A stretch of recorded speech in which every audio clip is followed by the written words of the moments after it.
Olá, tudo bem? Meu nome é Luana e eu quero falar sobre esse assunto delicado que o Brasil inteiro está falando, mas porque preciso esclarecer umas coisas importantes, né? Muita gente está questionando, perguntando o que o autismo tem a ver, o autismo do Thiago tem a ver com a atitude que ele fez, né? Com aquela postagem que muita gente se sentiu ofendida e ficou chateada, enfim. Eu tenho algumas contribuições a fazer sobre isso. O que o autismo do Thiago influenciou na atitude que ele teve? Você quer saber? Então preste atenção que eu vou te contar. Primeira coisa, o autismo não é algo que a pessoa tem e de repente ela pode tirar, como se fosse um sapato que coloca e tira. Não. O autismo é um conjunto de características que faz parte da natureza dessa pessoa. Ele cresceu com essas características.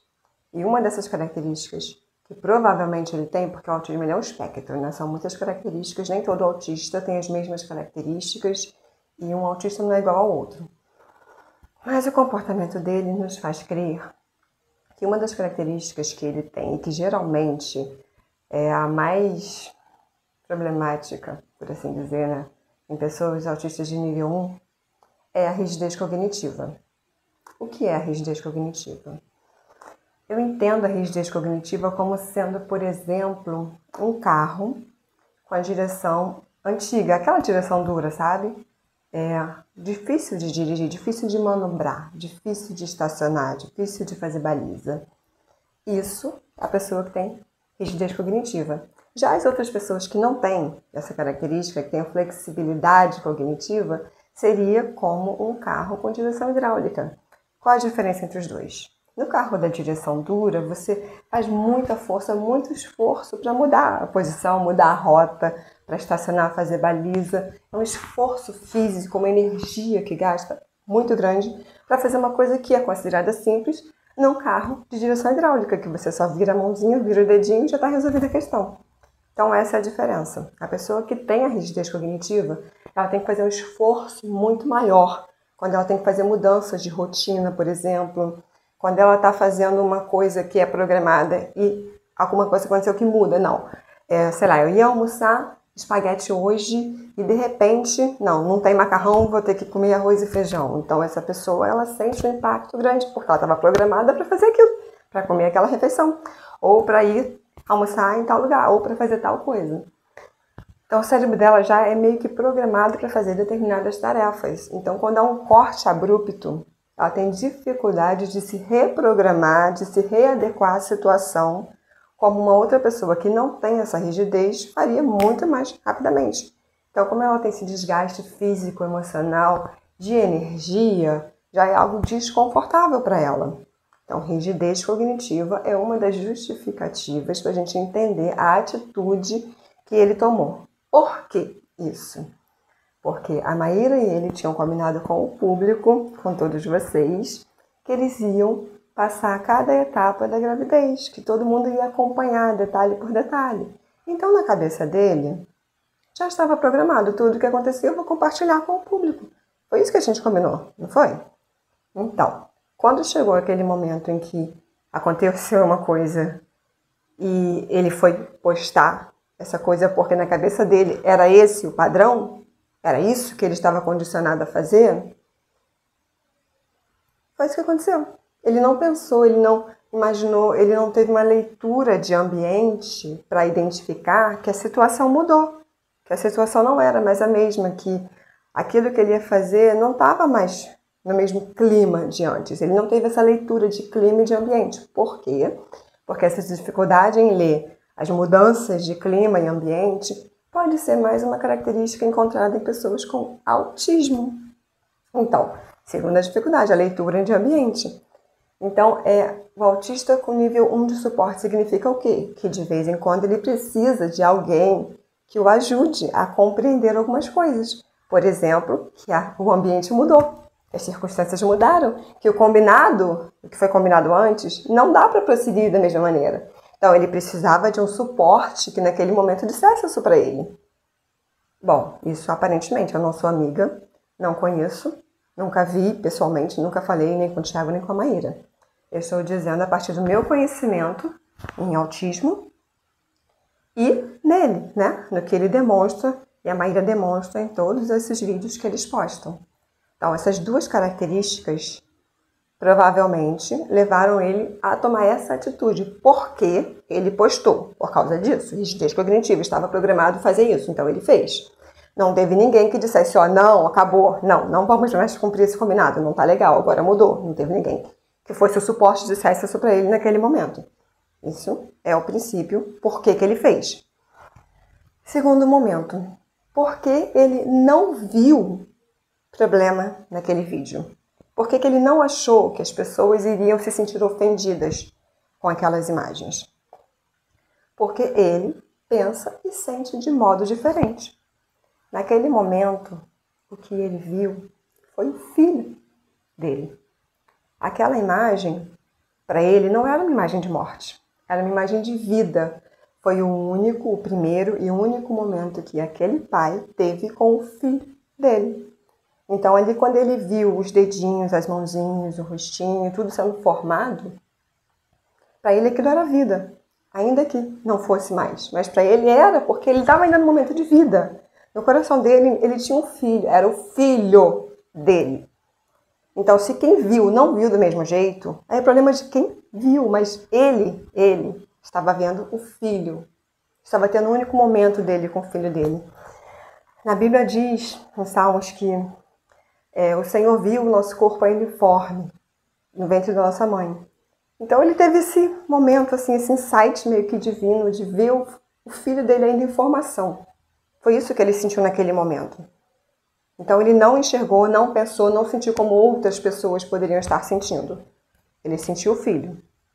E por isso ele ficou feliz por um momento. Ele teve a alegria de ter um filho. Depois veio o processo de que a criança já estava morta, mas no primeiro momento ele sentiu isso, alegria porque é o filho, é o orgulho dele, sabe? Veio dele. E aí, porque ele postou essa imagem, né? Pela rigidez, ele estava orgulhoso do filho, e ele colocou porque ele não imaginou o que a outra pessoa sentiria. Isso é mais uma característica que pode estar presente em pessoas com autismo. A dificuldade de se colocar no outro, no lugar do outro, e imaginar, poxa, o que será que essa pessoa está sentindo, pensando neste momento, ou vai sentir e pensar naquele momento. Ele não fez isso. Por quê? Ele não tinha condições de fazer. Porque o corpo dele estava inundado com tantas emoções, com tantos sentimentos dele, que ele não tinha condições de pensar no sentimento do outro naquele momento. Isso é uma sobrecarga emocional muito grande. Ele estava sobrecarregado. Não tem quando a gente vê as criancinhas, crianças autistas, sacudindo a mãozinha, correndo de um lado para o outro, dando pulinhos? É porque elas estão extravasando o excesso de emoções que estão sentindo, né? Foi isso que ele fez. Ele extravasou o excesso de emoção que ele estava sentindo naquele momento. Ele estava feliz por ver o filho, o primeiro filho dele. Era o único instante que ele tinha com aquela criança. Ele estava feliz e compartilhou com as pessoas que ele achou que sentiriam a mesma coisa que ele, que ficariam impactadas positivamente por verem aquelas mãozinhas lindas. Foi isso que ele sentiu. Então, se você estava criticando essa atitude porque me ofendeu, me agrediu, porque inclusive tinha um aviso, né? Quando eu vi o vídeo tinha um aviso, ó, cenas sensíveis. Eu optei por continuar assistindo, então você também optou. Você continuou assistindo, ninguém segurou os seus olhos, veja, assista o bebezinho. Não, ninguém fez isso. Foi opção, todo mundo que assistiu porque quis. Então, se você está criticando ele porque ele compartilhou uma cena que para você foi agressiva, foi o seu filtro que recebeu como agressão. Mas o filtro dele foi um compartilhamento de amor.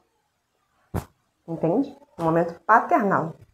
Então, se você não sabia isso até agora e estava criticando, ok, tudo bem, mas agora você sabe. Então, agora você não tem mais o direito de se dizer inocente ou ignorante em relação a isso. Se você agredir, você está agredindo um pai que compartilhou um momento de amor. Opção sua. Não está tendo empatia, né? Criticam tantos autistas por falta de empatia, então acusar ele nesse momento é a total falta de empatia com os sentimentos que ele teve. Uma coisa interessante de se observar que isso que aconteceu com ele acontece com muitos autistas nível 1 de suporte ao longo da vida, só que numa escala muito menor, obviamente, né? O que é? A pessoa passa o tempo inteiro escondendo características que são reprováveis socialmente, tentando se comportar como as outras pessoas, tentando se conter.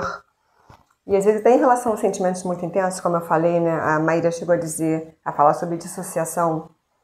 Às vezes o autista sente as coisas com tanta intensidade, é tudo tão forte, que ele acaba bloqueando o sentimento.